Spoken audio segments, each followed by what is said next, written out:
Government E85 petrol launch பண்ணிட்டாங்க. Last year E10லேருந்து E20க்கு increase பண்ணதுனாலேயே நிறைய பிரச்சனை வரும்னு சொல்லிட்டு இருக்காங்க. இப்போ E85 பெட்ரோலை நம்ம வண்டியில் போட்டால் என்ன ஆகும்னு பயந்துட்டு இருக்கீங்களா? அப்போ இந்த வீடியோ உங்களுக்கு தான். உங்ககிட்ட இருக்க நார்மல் ஃபியூவல் காரை ஒரு ஃப்ளெக்ஸ் ஃபியூவல் காராக கன்வெர்ட் பண்ண முடியும். அதுக்கு தேவை இந்த ஃப்ளெக்ஸ் ஃபியூவல் கன்வர்ஷன் கிட். இந்த கிட் எப்படி ஒர்க் ஆகுது? இந்த கிட்டு வந்து எல்லா வண்டியிலையும் இன்ஸ்டால் பண்ண முடியுமா? அப்படி இன்ஸ்டால் பண்ணணுன்னா எவ்வளோ செலவாகும்? இந்த கிட் எப்போ நம்ம மார்க்கெட்டில் அவைலபிளாக இருக்கும்? அதை பற்றி தான் இந்த வீடியோவில் டீட்டெயிலாக பார்க்க போகிறோம். சேனலுக்கு புதுசாக இருந்தால் சேனலை சப்ஸ்கிரைப் பண்ணிக்கோங்க. இப்போ வாங்க நம்ம வீடியோக்குள்ளே போகலாம். இந்த கிட் எப்படி ஒர்க் ஆகுது அப்படிங்கிறத பார்க்கறதுக்கு முன்னாடி ஃபஸ்ட்டு இந்த எத்தனால், அதாவது E85 பெட்ரோலை நம்ம வண்டியில் போட்டோன்னா என்ன பிரச்சனை வரும் அப்படிங்கிறத நம்ம ஃபஸ்ட்டு புரிஞ்சுக்கணும். அப்போ தான் இந்த என்ன பிரச்சனை இருக்குது, அந்த பிரச்சனையை இந்த கிட் வந்து எப்படி சால்வ் பண்ணுங்கிறது வந்து நம்ம ஈஸியாக புரிஞ்சிக்கலாம்.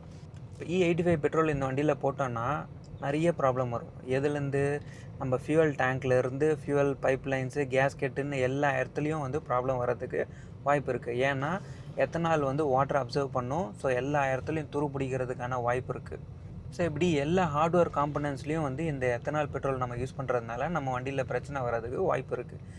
ஸோ ஹார்ட்வேர் காம்பனன்ட்ஸ் மட்டும்தானா அப்படின்னு பார்த்தீங்கன்னா இல்லை, நம்ம இன்ஜின்லேயும் பிரச்சனை வரதுக்கு வாய்ப்பு இருக்குது. இன்ஜினில் வரக்கூடிய செலவு தான் மிகப்பெரிய செலவாக இருக்கும். ஸோ இன்ஜினில் என்ன பிரச்சனை அப்படின்னு பார்த்தீங்கன்னா ஏர் ஃபியூவல் ரேஷியோ. இந்த ஏர் ஃபியூவல் ரேஷியோ அப்படிங்கிறது என்னென்னா, ஒரு காரினுடைய இன்ஜின் வந்து டேங்க்கில் இருக்க ஃபியூவலை அப்படியே எடுத்து பேர்ன் பண்ணாது. ஸோ அது என்ன பண்ணும், ஆக்சிஜனோட மிக்ஸ் பண்ணி தான் பேர்ன் பண்ணும். ஆக்சிஜன் எங்கேருந்து கிடைக்கும்னா ஏர்லேருந்து.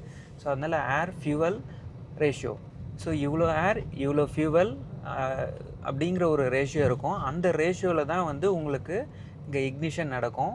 இந்த ஏர் ஃபியூவல் ரேஷியோங்கிறது ரொம்ப ரொம்ப முக்கியம். ஏன்னா இப்போ இன்ஜின் மேனுஃபேக்சர் பண்ணுறவங்க என்ன பண்ணியிருப்பாங்கன்னா, இந்த இன்ஜின் இவ்வளோ பவர் அவுட்புட் ப்ரொடியூஸ் பண்ணணும், அந்த பவருக்கு அவுட்புட்கான ஏர் ஃபியூவல் ரேஷியோ வந்து இவ்வளோ அப்படிங்கிற மேப்பிங்கை வந்து இந்த இன்ஜினில் இருக்க இன்ஜின் கண்ட்ரோல் யூனிட்டில் வந்து மேப் பண்ணி வச்சுருப்பாங்க. ஸோ இந்த ரேஷியோ வந்து ஒரே ஒரு ரேஷியோ மேப் பண்ணியிருக்க மாட்டாங்க, different combinations of ratio map பண்ணியிருப்பாங்க. ஏன் அப்படின்னா, ஃபார் எக்ஸாம்பிள் இது வந்து E10 காம்பேட்டபிள் கார். இந்த E10 காம்பேட்டபிள் காரில் வந்து நீங்கள் E10 பெட்ரோல் போடலாம், E0 பெட்ரோல் போடலாம், E5 பெட்ரோல் போடலாம், எது ஒன்றாலும் போடலாம்.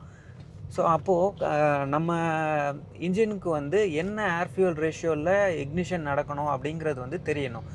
எத்தனால் பெண்டட் ஃபியூவலுக்கான ஏர் ஃபியூவல் ரேஷியோ வேறு, பியூர் பெட்ரோலுக்கான ஏர் ஃபியூவல் ரேஷியோ வேறு. ஸோ அந்த எத்தனால் எந்த அளவுக்கு பிளெண்டிங் இருக்கோ அதுக்கேற்ற மாதிரி அந்த ஏர் ஃபியூவல் ரேஷியோ வந்து அட்ஜஸ்ட் ஆகணும். இந்த ஏர் ஃபியூவல் ரேஷியோவை கண்ட்ரோல் பண்ணக்கூடிய வேலையை யார் பார்ப்பாங்க அப்படின்னா ECU, அதாவது இன்ஜின் கண்ட்ரோல் யூனிட். ஸோ கரெக்டான ஏர் ஃபியூவல் ரேஷியோவில் உள்ள இக்னிஷன் நடக்குதா அப்படின்னு பார்த்துக்கிறது தான் அதோடைய வேலை. அந்த ஏர் ஃபியூவல் ரேஷியோவை அனுப்புகிறதும் அதோடைய வேலை தான். ஸோ இப்போ ஒரு E10 பெட்ரோல் காரில் பார்த்தீங்கன்னா இதில் என்ன பண்ணியிருக்காங்கன்னா, எத்தனால் 10%, பெட்ரோல் 90%, அதுக்கான ஏர் ஃபியூவல் ரேஷியோவும் இருக்கும். E0, அதாவது 100% பியூர் பெட்ரோலுக்கான ரேஷியோவும் இருக்கும். அப்புறம் E5, எத்தனால் 5%, 95% பெட்ரோல், அதுக்கான ஏர் ஃபியூல் ரேஷியோவும் இருக்கும்.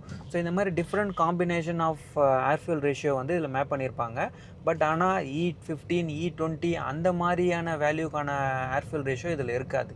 ஸோ அப்போது இதில் E20 பெட்ரோல் போட்டால் என்ன ஆகும் அப்படின்னா, கரெக்டான ஏர் ஃபியூல் ரேஷியோவில் வந்து உள்ள இக்னிஷன் நடக்காது. அந்த மாதிரி தப்பான ஏர் ஃபியூல் ரேஷியோவில் உள்ள இக்னிஷன் நடக்கிறதுனால தான் நமக்கு இந்த இன்ஜின் நாக்கிங், அப்புறம் கோல்ட் ஸ்டார்ட்டில் ப்ராப்ளம் வருது, இந்த மாதிரி பிரச்சனைகள்லாம் வருது. ஸோ இப்போ இந்த பிரச்சனையை இந்த கிட் எப்படி சால்வ் பண்ணும் அப்படின்னு பார்த்தீங்கன்னா, இந்த ஃப்ளெக்ஸ் ஃபியூவல் கன்வெர்ட்டர் கிட்டில் என்ன இருக்கும் அப்படின்னா, நிறைய காம்பனன்ட்ஸ் இருக்கும். அதில் இருக்க 2 முக்கியமான காம்பனன்ட்ஸ் என்னன்னு பார்த்தீங்கன்னா, ஒன்று வந்து ஃப்ளெக்ஸ் ஃபியூவல் கண்ட்ரோலர், இன்னொன்று வந்து எத்தனால் சென்சர்.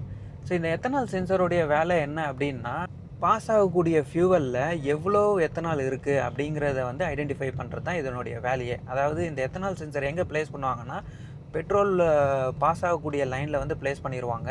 ஸோ அப்போ இது என்ன பண்ணும், பாஸ் ஆகக்கூடிய பெட்ரோலில் எந்த அளவுக்கு எத்தனால் இருக்குது அப்படிங்கிறத ஐடென்டிஃபை பண்ணி கொடுக்கறது தான் இதனுடைய வேலையே. இது ஐடென்டிஃபை பண்ணக்கூடிய எத்தனால் வேல்யூ எங்கே கொடுக்கும் அப்படின்னா, அந்த ஃப்ளெக்ஸ் ஃபியூவல் கண்ட்ரோலர். ஸோ இந்த ஃப்ளெக்ஸ் ஃபியூவல் கண்ட்ரோலர் என்னென்னா, இது வந்து ஒரு மினி ECU மாதிரி ஆக்ட் ஆகும்.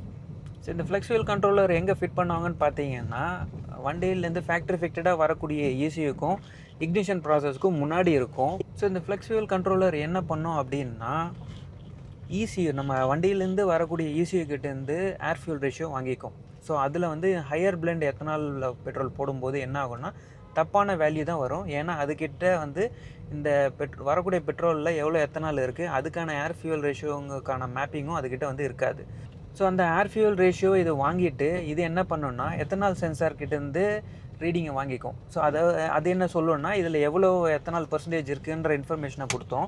ஸோ அந்த பர்சன்டேஜுக்கு ஏற்ற மாதிரி அது என்ன பண்ணும், இப்போ 20% எத்தனால் அப்படின்னா 80% பெட்ரோல் அப்படிங்கிறதுக்கு ஏற்ற மாதிரியான ஒரு ஏர் ஃபியூவல் ரேஷியோ வந்து அது மாடிஃபை பண்ணி அது என்ன பண்ணோன்னா அதை வந்து இக்னிஷன் ப்ராசஸ்க்கு அனுப்பும்.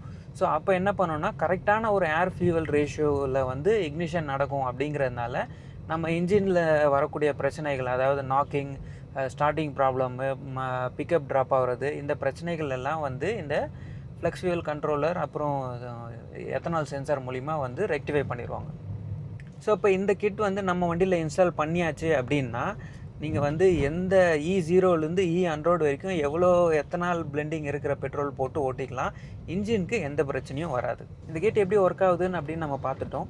ஸோ இந்த கிட்டை வந்து கவர்மெண்ட் இப்போ ஃபின்லாண்ட்லேருந்து ஒரு கிட்டை எக்ஸ்போர்ட் பண்ணி அதை வந்து நம்ம இந்தியன் மார்க்கெட்டில் இருக்கக்கூடிய கார்ஸில் வந்து டெஸ்ட் பண்ணியிருக்காங்க. அதாவது ஓல்டர் கார்ஸ், புது கார் இல்லை, BS4 ஸ்விஃப்ட், BS6 ஸ்விஃப்ட், இந்த 2 கார்லேயும் வந்து இந்த கிட்டை வந்து இன்ஸ்டால் பண்ணி எத்தனால் பெண்டட் பெட்ரோலில் வந்து இதுக்குள்ளே ஃபில் பண்ணி ரன் பண்ணி டெஸ்ட் பண்ணியிருக்காங்க.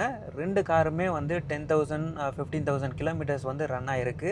அதில் BS4 ஸ்விஃப்ட்டை பார்த்தீங்கன்னா 1000 கிலோமீட்டர் E100, அதாவது ஃபுல் எத்தனால் ஃபியூவல்லையே வந்து ரன் பண்ணியிருக்கிறாங்க. அதுக்கப்புறம் BS6 ஸ்விஃப்ட் வந்து என்ன பண்ணியிருக்காங்கன்னா ஒரு 5000 கிலோமீட்டருக்கு வந்து ஃபுல் எத்தனால், அதாவது E100 பெட்ரோல் ஃபியூவலில் வந்து ரன் பண்ணி டெஸ்ட் பண்ணியிருக்காங்க. என்னென்ன டெஸ்ட் பண்ணியிருக்காங்க அப்படின்னு பார்த்தீங்கன்னா, வண்டி ஸ்டார்ட் பண்ணும்போது எப்படி இருக்குது, வண்டியினுடைய பிக்கப் எப்படி இருக்குது, வண்டியினுடைய மைலேஜு, அப்புறம் வண்டியினுடைய பெர்ஃபார்மன்ஸ் எப்படி இருக்குது, வண்டி இன்ஜின் ஹெல்த்தையும் செக் பண்ணியிருக்காங்க. இத்தனை கிலோமீட்டர் ரன் பண்ணதுக்கப்புறம் இது எல்லாத்தையும் டெஸ்ட் பண்ணி எந்த ப்ராப்ளமும் வரல இது வரைக்கும் அப்படின்னு சொல்கிறாங்க.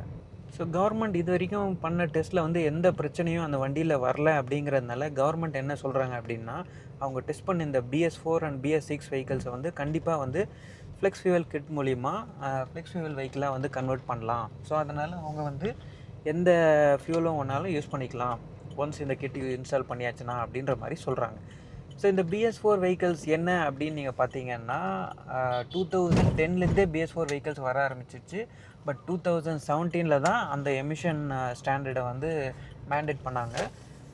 ஸோ 2010க்கு மேலே இருக்கக்கூடிய கார்களில் இந்த ஃப்ளெக்ஸ் ஃபியூவல் கிட்டை இன்ஸ்டால் பண்ணுறதுக்கான வாய்ப்பு இருக்குது. ஸோ இப்போ கவர்மெண்ட் டெஸ்ட் பண்ணியிருக்க கிட்டே வந்து ஃபின்லாண்ட்லேருந்து இம்போர்ட் பண்ண கிட்டு. அந்த கிட்டினுடைய விலை இப்போ என்ன சொல்கிறாங்கன்னா 40,000 to 60,000 இருக்கும் அப்படின்ற மாதிரி சொல்கிறாங்க.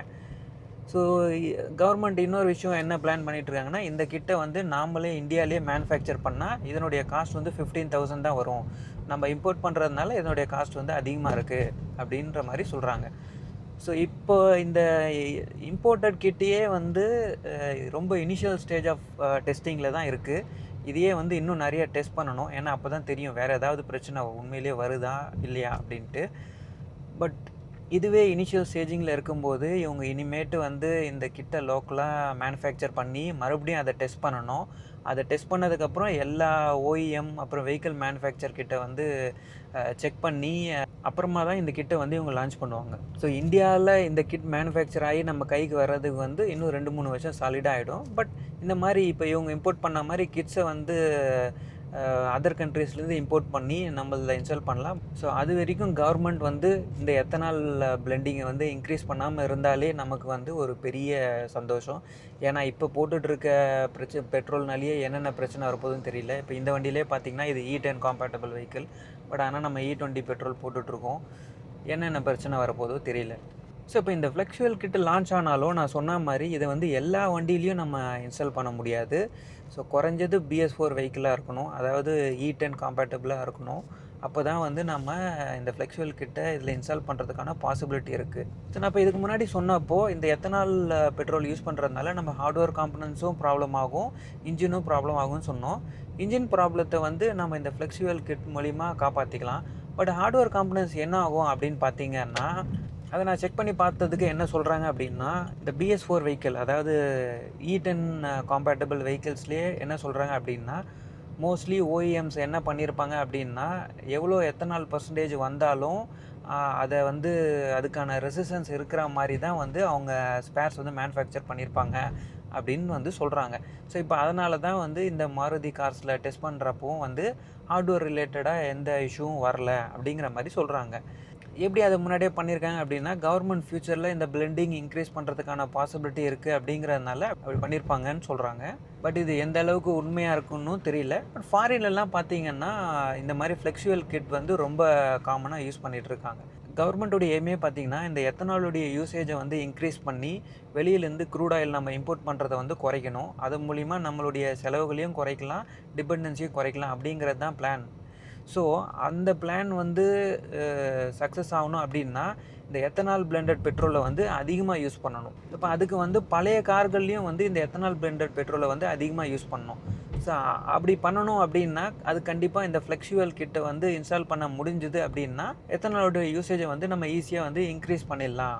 ஸோ அதுக்கு இந்த ஃப்ளெக்சுவல் கிட் வந்து ஹெல்ப் பண்ணும் அப்படின்ற மாதிரி கவர்மெண்ட் எய்ம் பண்ணி இப்போ வந்து அந்த ஃப்ளெக்சுவல் கிட்டை டெஸ்ட் பண்ணிகிட்டு இருக்காங்க. இந்த ஃப்ளெக்சுவல் கிட் நான் ஏற்கனவே சொன்ன மாதிரி எல்லா வண்டிலையும் இன்ஸ்டால் பண்ண முடியலனாலும் 2010 இல்லை அந்த BS4 வெஹிக்கல்ஸில் இது பாசிபிள் அப்படின்னு ப்ரூவ் ஆச்சு அப்படின்னா கண்டிப்பாக கவர்மெண்ட் பிளான் பண்ண மாதிரி இந்த எத்தனால் பிளெண்டட் ப்ரோக்ராம் வந்து ஒரு சக்ஸஸாக கவர்மெண்ட்டுக்கு இருக்கும். நாமளும் நம்ம வண்டியை வந்து டேமேஜ் ஆகிறதுலேருந்து காப்பாற்றிக்கலாம். ஸோ இந்த ஃப்ளெக்ஸ் ஃபியூவல் கிட்டை வந்து கவர்மெண்ட் சீக்கிரமே லான்ச் பண்ணணும். அப்போ தான் நம்ம இதை இன்ஸ்டால் பண்ணி எத்தனால் யூசேஜும் கவர்மெண்ட்டுக்கு அதிகமாகவும் நமக்கும் நம்ம வண்டியோடைய டேமேஜ்லேருந்து நம்ம தப்பிச்சிக்கலாம். பட் நான் ஆல்ரெடி சொன்ன மாதிரி இதுக்கெல்லாம் இன்னும் குறைஞ்சது பல வருஷம் ஆகும். ஏன்னா இந்த ஃப்ளெக்சுவல் கிட்டை வந்து அவங்க டெஸ்ட் பண்ணதுக்கப்புறமா ரெகுலேட்டர்ஸ், வெஹிக்கிள் மேனுஃபேக்சர்ஸ்னு ஏகப்பட்ட பேர்கிட்ட வந்து அப்ரூவல் வாங்கிட்டு தான் வந்து கவர்மெண்ட் இதை வந்து லான்ச் பண்ண முடியும். ஸோ அதுக்கெல்லாம் கண்டிப்பாக ஒரு 2-3 இயர்ஸ் ஆகும். ஸோ வெயிட் பண்ணி பார்ப்போம் என்ன நடக்குதுன்ட்டு. ஸோ இந்த இன்ஃபர்மேஷனை பற்றி நீங்கள் என்ன நினைக்கிறீங்க, உங்களுடைய கருத்துக்களை கமெண்ட்ஸில் சொல்லுங்கள். சேனலுக்கு புதுசாக இருந்தால் சேனலை சப்ஸ்கிரைப் பண்ணிக்கோங்க. இன்னொரு வீடியோவில் பார்க்கலாம். பாய்.